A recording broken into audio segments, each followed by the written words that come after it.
जीवात्मा 24 घंटों के पश्चात पुनः वापस आती है और 24 घंटों के दौरान जीवात्मा को उसके संपूर्ण जीवन का लेखा जोखा दिखाया जाता है, जिसमें यह आकलन होता है कि अपने जीवन काल में इस जीवात्मा ने कितने पाप और पुण्य किए हैं।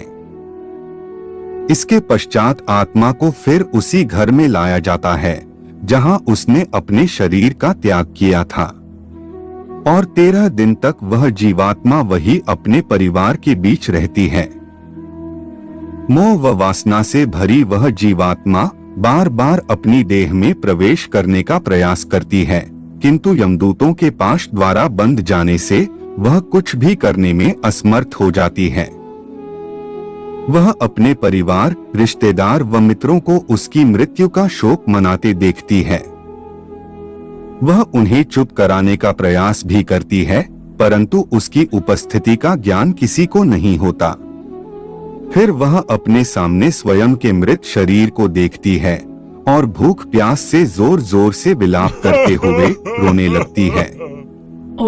इसके साथ साथ गरुड़ पुराण में यह भी बताया गया है कि मनुष्य पुण्य कर्म तो करता है, परंतु उसके पुण्यों की संख्या उसके द्वारा किए गए पापों से कम होती है, अर्थात मनुष्य पुण्यों की अपेक्षा पाप अधिक करता है।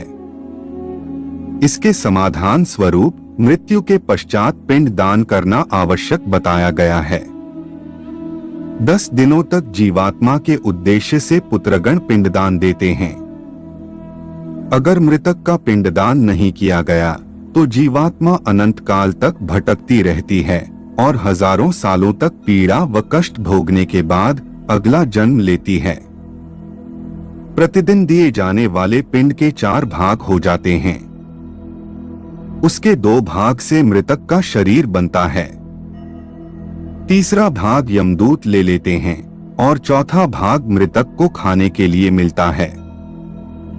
9 दिन रात में प्रेत पुनः शरीर युक्त हो जाता है।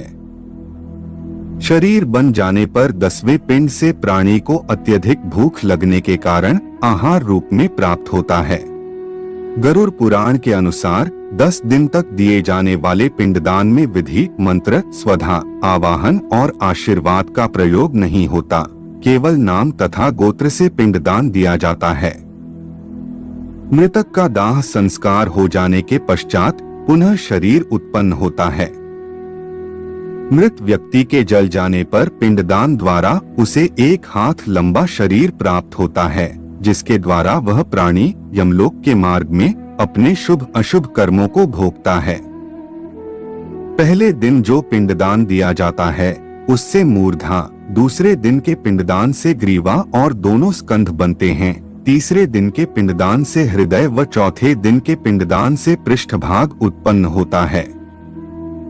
5वें दिन के पिंडदान से नाभि, 6ठे दिन के पिंडदान से कटिप्रदेश, 7वें दिन के पिंडदान से गुह्य भाग, 8वें दिन के पिंडदान से गुरु, 9वें दिन के पिंडदान से तालु व पैर और 10वें दिन के पिंडदान से क्षुधा की उत्पत्ति होती है। जीवात्मा शरीर प्राप्त करने के पश्चात भूख से पीड़ित होकर घर के द्वार पर रहता है।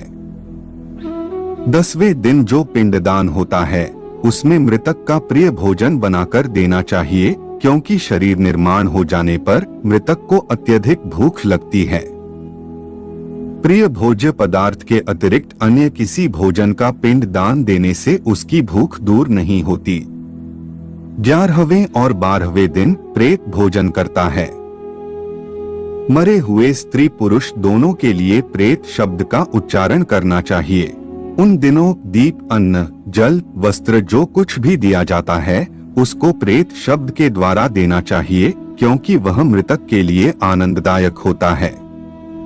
13वें दिन पिंडज शरीर धारण करके भूख प्यास से पीड़ित वह प्रेत यमदूतों के द्वारा महापथ पर लाया जाता है और यहाँ से इसकी यमलोक की यात्रा आरंभ होती है। मनुष्य अपने कर्मों के कारण ही मृत्यु के पश्चात होने वाली यातनाओं को भोगता है। जो व्यक्ति जितना पापी होगा उसका अंतिम मार्ग उतना ही कठिन होता है और वह जितना पुण्यकारी, निष्कपटी और भगवत प्रेमी होगा उसकी स्वर्ग की यात्रा उतनी ही सरल व सुखदायक होगी। इसलिए हमें यह ध्यान रखना चाहिए कि कर्मों का फल जीते जी ही नहीं अपितु मृत्यु के पश्चात भी भोगना होगा।